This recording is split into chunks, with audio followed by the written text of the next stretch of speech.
गीता जयंती का कार्यक्रम आयोजित किया गया था। आज गीता जयंती के महान पर्व पर यहाँ पर गीता पठन का एक बहुत सुंदर भव्य दिव्य आयोजन यहाँ पर किया गया है।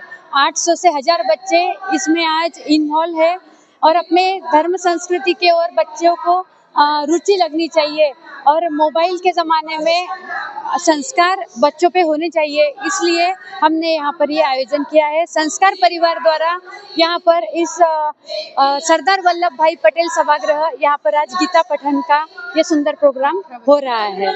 18 स्कूलों ने इसमें लिया है सहभाग, 1000 से 1200 बच्चे। अगली साल 36 स्कूल इसमें सहभाग लेंगे, ये हमारा मानस है। मैं प्रिया धनराज कासट, संस्कार परिवार सदस्य।